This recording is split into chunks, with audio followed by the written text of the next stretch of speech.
نحمدہ ونصلی ونسلم علی رسولہ الکریم اما بعد فاعوذ باللہ من الشیطان الرجیم بسم اللہ الرحمن الرحیم الذین ان مکناہم فی الارض اقاموا الصلاۃ وآتوا الزکاۃ وامروا بالمعروف ونہوا عن المنکر۔ ناظرین کرام، ایک سوال تھا کہ جشن آزادی کیسے منائیں، تو اس کا جواب ہمیں قرآن نے دیا۔ اگر ہم غور کریں، قرآن مجید کی آیات کو پڑھیں، قرآن مجید کا مطالعہ کریں، ہمیں ہر سوال کا جواب قرآن دے دیتا ہے۔ ہمیں ہر سوال کا جواب قرآن سے ملے گا۔ قرآن مسلمانوں کی رہنمائی کرتا ہے، ہر مقام پر قرآن نے رہنمائی کی۔ ہمارے قدم قدم پر قرآن نے ہدایت کے راستے بتائے ہیں۔ قرآن بتاتا ہے کہ تم کس طرح چلو، قرآن بتاتا ہے تمہارے شب و روز کس طرح ہوں، قرآن بتاتا ہے کہ تم کس طرح زندگی بسر کرو۔ قرآن نے کہا غریب ہے تو اس کے احکامات کیا ہیں، قرآن نے کہا امیر ہے تو اس کے احکامات کیا ہیں۔ قرآن نے کہا اگر تمہارے اندر کوئی بادشاہ ہے، کوئی حکومت جس کو مل جاتی ہے، اس کے پاس اقتدار ہے، تو قرآن نے اس کے بارے میں بتایا کہ وہ زندگی کیسے بسر کرے اور اپنی رعایا پر، اپنی قوم پر کس طرح کے قانون نافذ کرے۔ قرآن مجید نے ہمیں ہر خوشی، ہر غمی، دن رات، ہر ایک چیز کے احکامات بیان فرمائے ہیں۔ تمہارے خوشی کے دن کیسے ہونا چاہیے، تمہارے غمی کے دن کیسے ہونا چاہیے، ہمیں قرآن نے سب کچھ بتا دیا ہے۔ کاش کہ ہم نے قرآن مجید کی طرف دھیان کیا ہوتا، قرآن مجید کا مطالعہ کیا ہوتا، قرآن مجید کو پڑھا ہوتا، قرآن مجید کو سمجھا ہوتا، آج یہ دن ہمیں نہ دیکھنے پڑتے۔ 70 سال سے اوپر ہو چکے ہیں ملک پاکستان کو آزاد ہوئے۔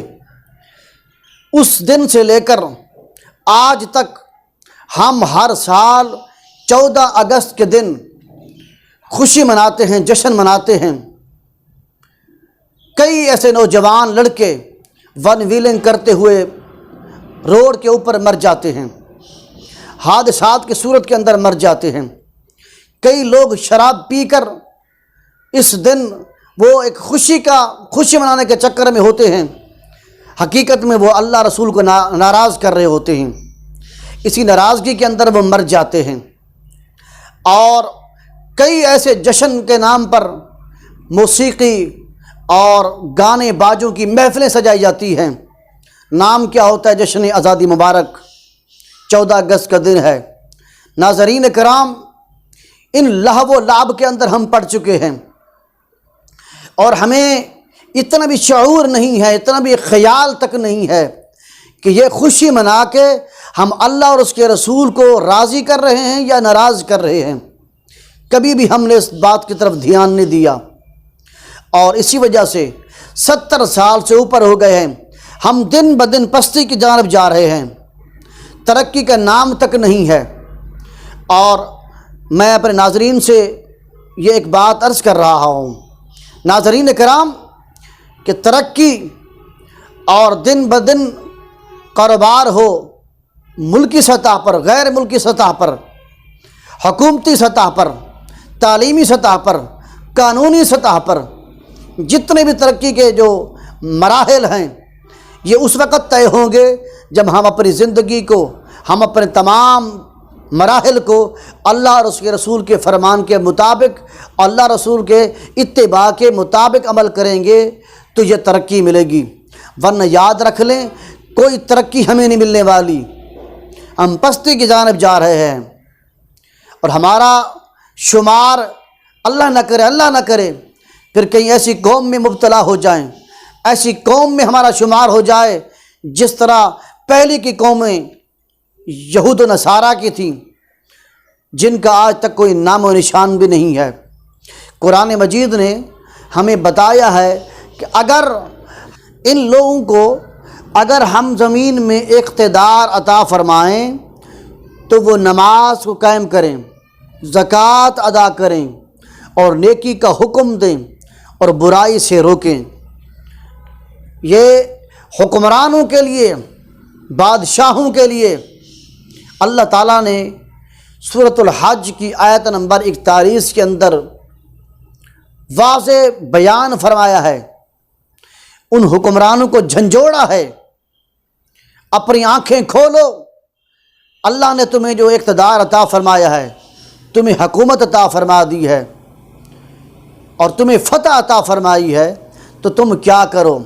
فرمایا حکمران وہ اچھا ہے جس کو اقتدار ملے تو وہ نماز کو قائم کرے، زکوٰۃ ادا کرے، نیکی کا حکم کرے اور برائی سے روکے۔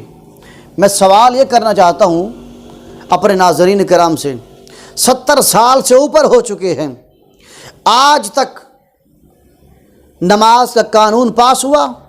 جو نماز نہ پڑھے اس کو قید میں ڈال دیا جائے؟ نہیں ہوا۔ زکوٰۃ کا قانون پاس ہوا؟ جو زکوٰۃ نہ دے اس کو قید میں ڈال دیا جائے؟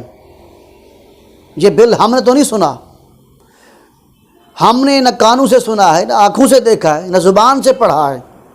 ناظرین کرام، یہ وہ احکامات ہیں جو ایک مسلمان پر لاگو ہیں، اللہ تعالیٰ نے نازل فرما کے لاگو فرما دیے ہیں۔ یہ وہ احکامات ہیں، اگر ہم اس پر عمل کریں، اس 14 اگست کے دن اس انداز میں جشن آزادی منائیں کہ نماز نہ چھوٹے ہماری، اس دن ہم غریبوں کا خیال کریں، غریبوں کی مالی مدد کریں، فقراء کی مالی مدد کریں، اس دن ہم اپنے نمازوں کا اہتمام کریں، جماعت کے ساتھ نماز پڑھیں، فجر کی نماز پڑھیں، ظہر کی نماز پڑھیں، عصر کی نماز پڑھیں اور اللہ کے حضور سجدے کریں اور اللہ کا شکر ادا کریں۔ پروردگار تو نے ہمیں اتنی بڑی نعمت ملک عطا فرمایا ہے جس میں ہم سکون کا سانس لے رہے ہیں، سکون سے ہم عبادتیں کر رہے ہیں، ہمارے مدارس محفوظ ہوں، ہماری مساجد محفوظ ہوں، ہمارے علماء کرام محفوظ ہوں، اور ہمیں اتنی آزادی ہو۔ کس بات کی آزادی ہو؟ صرف دین کی آزادی ہونی چاہیے۔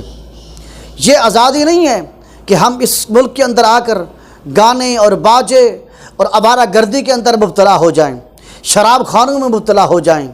اس دن نوجوان لڑکے ون ویلنگ کرتے ہوئے روڈ کے اوپر کئی ایکسیڈنٹ ہوتے ہیں، کئی حادثات ہوتے ہیں، مر جاتے ہیں، کئی گھر اجڑ جاتے ہیں، کئی والدین کے دل ٹوٹ جاتے ہیں اور کئی لوگ شراب پیتے ہوئے مر جاتے ہیں۔ ایسی رنگین محفلیں سجتی ہیں جن کے اندر بے پردہ لڑکیاں، گانے باجے ڈانس وغیرہ یہ ہوتا ہے۔ کیا یہ جشن آزادی مبارک ہے؟ کیا اسی لیے ملک پاکستان آزاد ہوا تھا کہ تم جا کر وہاں پر گانے اور باجے اور آوارہ گردی اور بے پردگی ہو؟ نہیں، بلکہ ملک پاکستان آزاد ہوا تھا اسلام کے لیے، اللہ اور اس کے رسول کی اطاعت کے لیے۔ ارے جس ملک کے اندر اپنے رسول کی ناموس محفوظ نہ ہو، اس میں آزادی منانے کا فائدہ ہی کیا ہے؟